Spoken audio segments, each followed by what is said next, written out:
एक मिनट पगली ये तरीना आपको ऐसे करना है।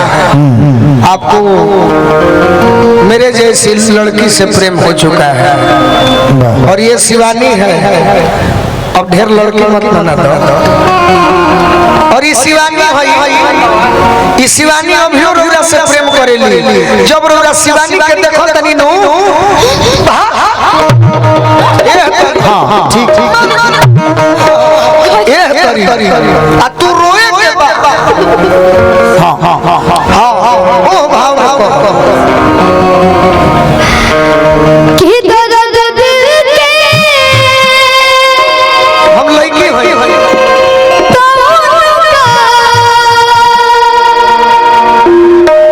सुना तो लबा की दर्द दिल के तो सुना तो लबा प्यार का होला रोक पागल प्यार का होला बुझा तो लबा। अरे एकरा के देखबो तो सूरजमुखी बन जाई। अपना घरे ले जीबो तो चंद्रमुखी बन जाई। बगली के रुपया उड़ा जाई। ओगिया लहक जाई ज्वालामुखी बन जाई। ज्वालामुखी बन जाई।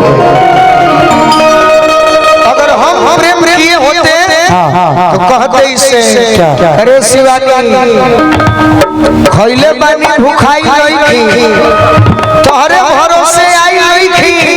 आज गोलू राजा के धोखा दे के मुंह बनावत रू तो हम तार रूप देखे खातिर खाई लईखी। ओ तरी भाव मान लो कि फिल्म बने। अरे कि प्यार का होला उनका बुझा तो लबा।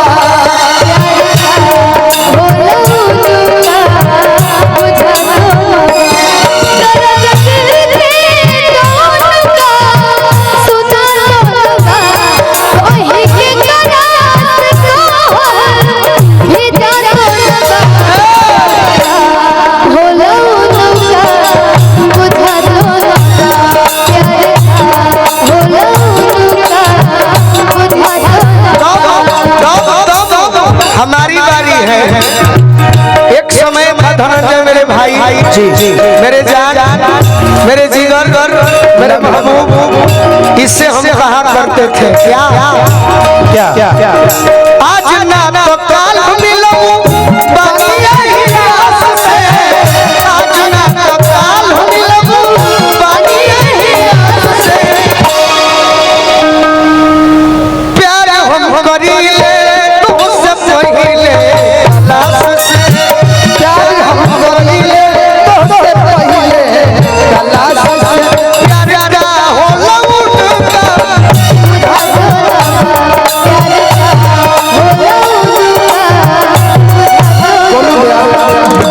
लिखने में हमें हिंदी की लाइन लगाओ।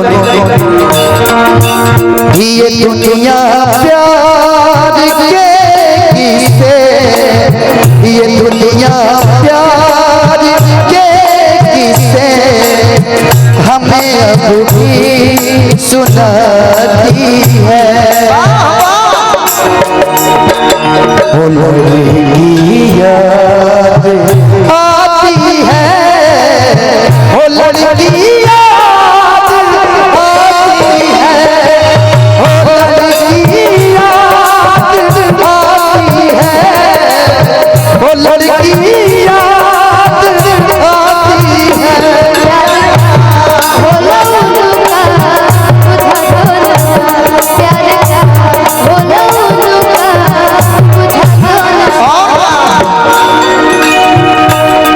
Thank you.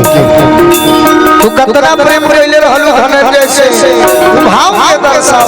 इसके किए बदनाम हो गए, चर्चे हमारे सरेआम हो गए। इस बेवफा ने दिल उस वक्त तोड़ा जब हम इस पगली के गुलाम हो गए। अरे जेकरा के रुपया जननी पाई निकल गई। जकरा के भाई जननी उ कसाई निकल गई हम तो जकरा के कुआर जान के प्यार कइनी उ तो 8-10 लइका के माई निकल गई प्यार का होला